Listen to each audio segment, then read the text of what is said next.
Lane Kiffin. What do you think of when you hear that name?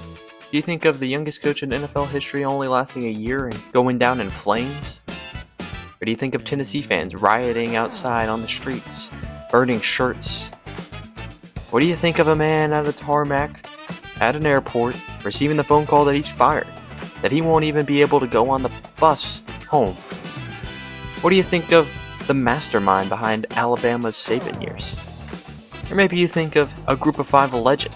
Or maybe you think of the guy who brought Ole Miss from mediocrity and has them consistently being contenders year after year. Well, Lane Kiffin is a lot of things. He is a football genius. He is a chaos merchant. He is a Twitter troll. A tarmac survivor. A man who somehow has more coaching lives than a cartoon cat. We're talking about someone who got hired into the NFL at 31, was fired at a press conference that looked like a hostage video, angered an entire state in 2010, reinvented Alabama's offense, won championships at FAU, turned Ole Miss into an actual national threat, and now finds himself at the center of the wildest coaching carousel since, well, the last one that involved Lane Kiffin. Today we're diving into the full, ridiculous, unbelievable story of Lane Monte Kiffin.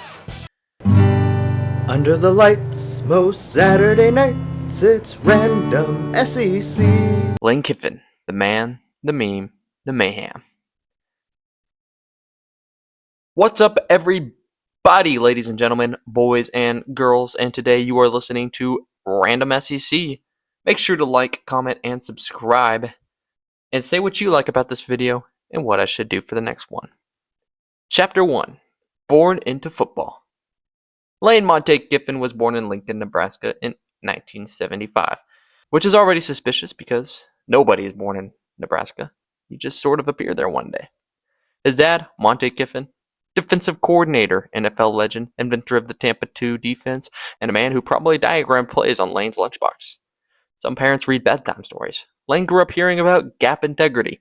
Lane went to high school at Bloomington Jefferson in Minnesota in 1994 and committed to Fresno State University to play college football. He played backup quarterback for the Bulldogs, but gave up his senior season to become a student assistant coach. According to teammates, his dad wouldn't let him quit completely just because he wasn't getting enough playing time, so he made him do something else. Lane became an assistant coach. This is important. Lane Kiffin chooses coaching over playing really early. It's like he knew the football universe had bigger plans for him, mostly involving drama, firings, and upsetting large fan bases. Young genius at USC. Lane's coaching climb starts slow, as most young coaching careers do. Colorado State, the Jaguars, and then boom, Pete Carroll hires him at USC. And early 2000s USC, well, it isn't just a football program, it's a Marvel franchise. Celebrities on the sideline, national titles, Reggie Bush doing illegal video game things. Kiffin starts out as a tight ends coach, coaching the big guys how to catch a ball. Then, prior to the 2002 season, he's promoted to wide receivers coach, where he gets to coach those high-flying USC wide receivers. In the 2004 season, he added the duties of passing game coordinator, and he was promoted to offensive coordinator along with Steve Sarkisian. Remember that name. Who returned as USC's assistant head coach and quarterbacks coach for the 2005 season. USC's offense goes nuclear. Multiple 1,000-yard receivers, BCS title runs, national relevance. This is where Lane Kiffin originally establishes his reputation as a creative offensive mind and elite recruiter. From an anonymous assistant to the brains behind college football's coolest offense, Lane Kiffin is young, brilliant, and he's confident. Some might even say too confident. Which brings us to Chapter 3, The Raiders. The year is 2007. The Oakland Raiders, in a moment of optimism, madness, hired Lane Kiffin as head coach. He's 31, the same age as some players. It starts rocky and gets worse. Lane versus Al Davis, the owner of the Oakland Raiders, becomes a weekly soap opera. And then, the breakup. Al Davis fires him in a legendary press conference that might as well have been titled, "Here's Every Reason I Don't Like This Guy." Kiffin leaves the NFL with a 5-15 record and reputation as the kid who flew too close to Al Davis. This isn't it, though. NFL analyst Chris Mortensen reported that Davis, who was not known for being patient with coaches, tried to force Kiffin to resign after his first season ended with a 4-12 record. Kiffin would not resign and would not sign the letter of resignation that would cause him to forfeit his $2 million salary for the remaining guaranteed year of his contract. However, the Raiders denied this story, while Kiffin refused to comment. After this, some lingering anger and frustration grew with the Oakland Raiders administration, and they fired Lane Kiffin after 1 year. Chapter 4. Phil and Lane. Tennessee calls. They want a spark. Little did they know, they get a flamethrower. Lane Kiffin is hired by Tennessee in 2008 as the youngest FBS head coach at the time. Only 1 season in Knoxville. Recruiting fireworks, constant headlines, NCAA attention. During his time at Tennessee, Lane Kiffin sparks the SEC into flames, going after every coach and their mother. On February 5th, 2009, during a Tennessee booster breakfast at the Knoxville Convention Center, Kiffin accuses legendary head coach Urban Meyer, then head coach of the Florida Gators, of violating NCAA recruiting rules. Rich, coming from Lane Kiffin. Here's what he said. I'm going to turn Florida in right here in front of you. As Newkeese Richardson was here on campus, his phone keeps ringing. And so one of our coaches is sitting in the meeting with him and says, "Who is that?" And he looks at the phone and says, "Urban Meyer. Just so you know, you can't call a recruit on another campus, but I love the fact that Urban had to cheat and still didn't get him." Unquote. While Kiffin accused Meyer of violating NCAA rules, he incidentally violated an SEC rule that prevented coaches from mentioning a recruit by name. Kiffin's accusations against Meyer were mistaken. SEC Commissioner Mike Slive issued a public reprimand to Kiffin because of the comment. In addition to that, Florida AD Jeremy Foley demanded a public apology from Lane Kiffin. Kiffin issued a public apology 1 day after making the comment. In the apology issued by the University of Tennessee, Kiffin wrote, "In my enthusiasm for our recruiting class, I made some statements that were meant solely to excite those at the breakfast. If I offended anyone at the University of Florida, including Mr. Foley and Urban Meyer, I sincerely apologize. That was not my intention." This wasn't the only controversy that Lane Kiffin stirred up, however. Lane Kiffin told wide receiver recruit Alshon Jeffrey that if Jeffrey chose South Carolina over Tennessee, he would, quote, he would end up pumping gas for the rest of his life like all the other players from that state who had gone to South Carolina, end quote. Jeffrey went on to sign with the Gamecocks, became the second round, 45th pick overall in the 2012 NFL Draft by the Chicago Bears, and subsequently a member of the Super Bowl champions, the Philadelphia Eagles. After one single dramatic season, that was actually pretty decent considering where Tennessee was, Lane announces he's leaving for USC. Tennessee fans proceed to lose their minds. Campus riots, burning jerseys. It looks like a deleted scene from The Purge. Kiffin has officially entered his villain era. Lane Kiffin quickly goes from hotshot savior of the Vols to the most hated man in the Southeastern Conference. Chapter 5. Hollywood Row. Back at USC, Lane inherits a program that's basically been grounded by the NCAA. No scholarships, no bowl games, no fun allowed. He battles through it, has a few bright spots, and then, after a rough loss in 2013, USC fires him on the tarmac. Not in an office, not in a meeting room, a literal airport runway at 3 a.m. This is peak Kiffin chaos. No one else in sports could pull off a firing this cinematic. The memes are pouring in, and Lane Kiffin has quickly become the laughingstock of football. From Hollywood's golden boy to a coach fired on the runway. Chapter 6. The Saban Rehabilitation Program. Enter Nick Saban, Alabama's head coach and the nation's leading provider of second-chance success stories. Nick Saban has had a history of rehabilitating coaches who have lost their way, mentally, physically, and in their coaching respects. Kiffin becomes the offensive coordinator, and suddenly Bama stops playing caveman football, solely focused on defense, wins championships, and starts lighting up scoreboards too. He wins titles, he rebuilds his reputation, he becomes the cool offensive mastermind again. Think of it as a football rehab. You check in broken, you check out employed. Kiffin modernizes Bama's offense, helps win titles, becomes a Broyles Award finalist, which is the award given in college football to the best assistant coach in the nation. Still, Lane Kiffin cannot avoid the drama. A couple weeks before the national championship game, Lane Kiffin announces his departure. Alabama fans in uproar, Alabama coaches in uproar, and offensive players left distraught. Steve Sarkisian was to assume the role of offensive coordinator, and Alabama is left without Lane Kiffin. Now, where did Lane Kiffin go, you may ask? That brings us to Chapter 7, FAU. In 2017, Kiffin heads to Florida Atlantic and instantly turns FAU into a Conference USA cheat code. Double-digit wins? Yup. Championships? Sure. Offense that looks illegal? Absolutely. At FAU, the offensive mastermind proves he can run an entire program, not just dial up spicy plays. This is redeemed Lane. Responsible Lane. Still tweets like a chaos goblin Lane, but improving. During his time at FAU, he proves he can build something from scratch. Chapter 8. Ole Miss. In 2020, Kiffin enters Ole Miss, and the SEC instantly gets louder. The coach who once flamed out at the Vols has now taken over the Rebels' head coaching vacancy. He modernizes the offense. He owns the transfer portal like it's Amazon Prime. He pulls off upset after upset, and eventually they aren't upsets anymore. Then he does what no one else has ever done at Ole Miss. Wins consistently, double-digit seasons, New Year's Six Bowls, record-breaking offense. Under Kiffin, Ole Miss has stopped being a cute underdog story. They became a legitimate national program. During this time, Lane Kiffin is still tweeting out of his mind. He's still the college football mayhem creator as he's always been, but now he seems like he's a little bit redeemed. He's a little bit better. He's a little bit more mature. In his personal life, Lane and his ex-wife, Layla Reeves, start getting closer together. They have 3 children, and he seems to be more of a dad now. Behind all this, he's consistently giving Ole Miss success. He takes Ole Miss to their first 11-win season and its first back-to-back 10-win seasons. And this year, 2025 to 2026, the Ole Miss Rebels currently sit at 10-1 and have a chance at their first playoff berth ever, and their first chance at an SEC championship ever. Lane Kiffin has shown he knows how to use the portal, and he knows how to use the NIL.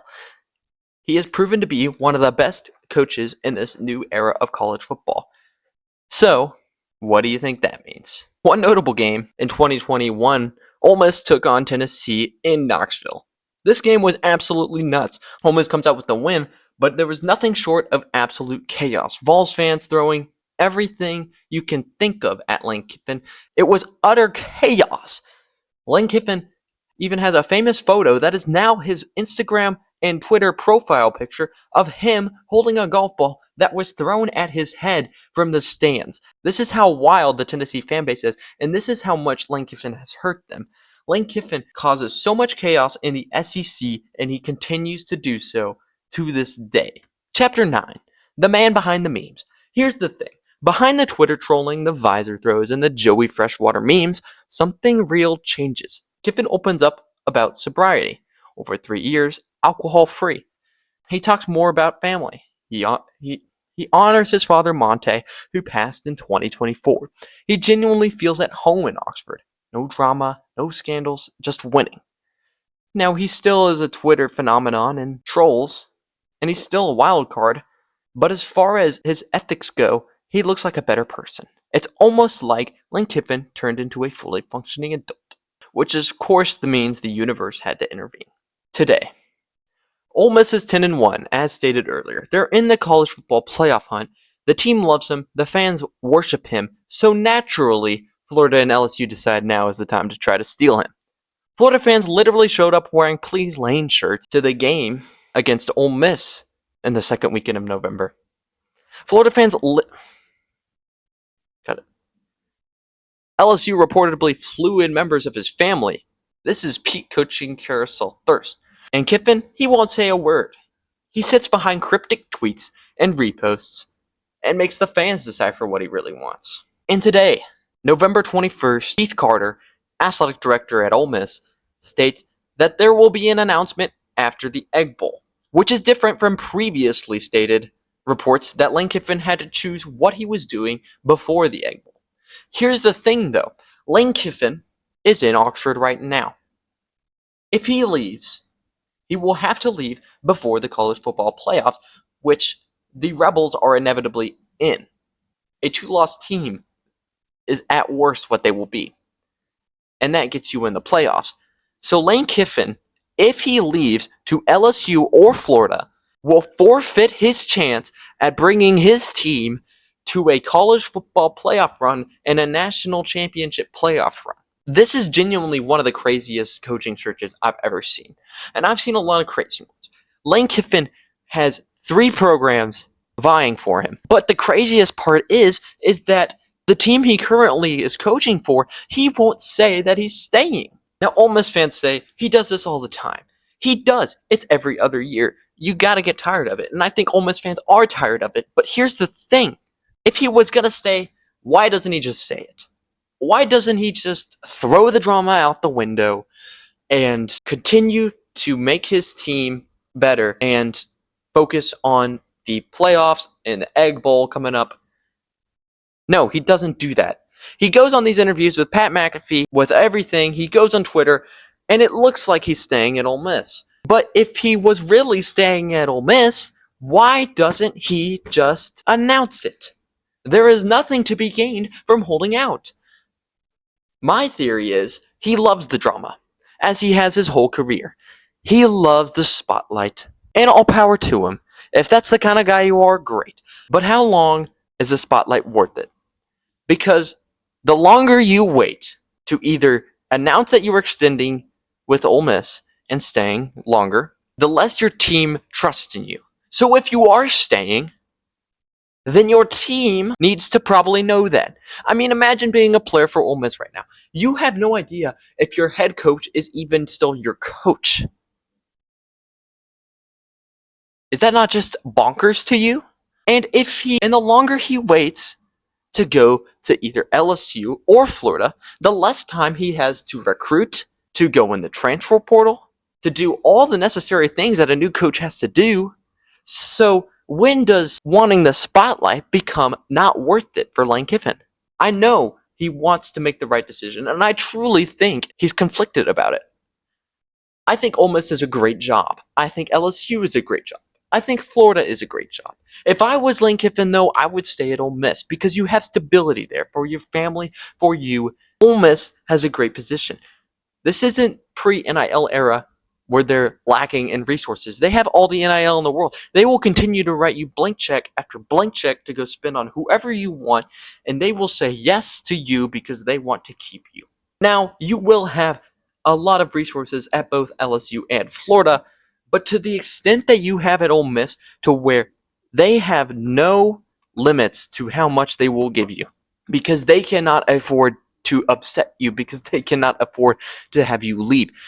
LSU expects national championships. If you go there and you don't give them any hint at that, or if you mess up, the rope is a lot shorter than it is at Ole Miss. Let me just tell you that. The rope is a lot shorter. However, I am not Lane Kiffin, and that is not my decision. Lane Kiffin, yes, LSU is a big and better job. Florida is a better job. But is it the better job for you? That's what we're going to have to find out. Chapter 11. What happens next? Scenario A. He stays, he signs the extension, he becomes a legend in Oxford.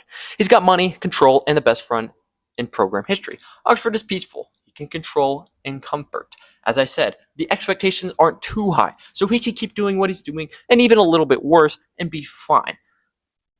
This is the responsible adult timeline, but probably not the Lane Kiffin timeline. Scenario B. The chaos reawakens. Florida or LSU. Or Lane remembers how he used to be. These are massive brands, bigger recruiting bases, national title ceilings. If he chooses chaos, the internet melts. Tennessee fans will love drama, and the SEC becomes a daytime soap opera once again, as it always is. Honestly, incredible content for me and all who cover the SEC. Or maybe a third scenario. A scenario that seems all too likely. Lane Kiffin, throughout his whole career, has had his eyes on one job. One job. And that's the biggest job in college football, my friends. Starts with an A, ends with an A, and they love singing Dixieland Delight. Yeah, that's right. I think Lane Kiffin, if got the chance, would go to Alabama in a heartbeat. So what if he takes the LSU job? And what if later down the road, the Alabama job becomes open? How would LSU fans feel if Lane Kiffin leaves to join their rival? Not very happy. I think it's inevitable one day that Lane Kiffin goes to Alabama. That's my take right now. It's outlandish, but that's what I think. Okay? Now, if he was at Ole Miss and he left for Alabama, that's different. But if he's at LSU or Florida, they think they're the biggest program around. They think, oh, him leaving shenanigans won't happen anymore. I mean, he's finally at a big program. Not so fast. When that red and white starts creeping up, don't be surprised if he bites. Lane Kiffin has lived the wildest, weirdest, most entertaining career in modern football. He's been brilliant. He's been reckless. He's been humbled. He's been redeemed. And now, at the peak of his power, he's once again staring at multiple doors, each one with its own brand of chaos. So what do you think? Does Lane Kiffin finally settle down, or are we one press conference away from the plot twist of the year? Drop your predictions in the comments, and pray for Ole Miss fans either way. Thank you for watching. This is Random SEC. Please subscribe and comment. It helps us out a lot, and it helps us to continue doing this kind of content. We're very, very new, and any support helps. So thank you.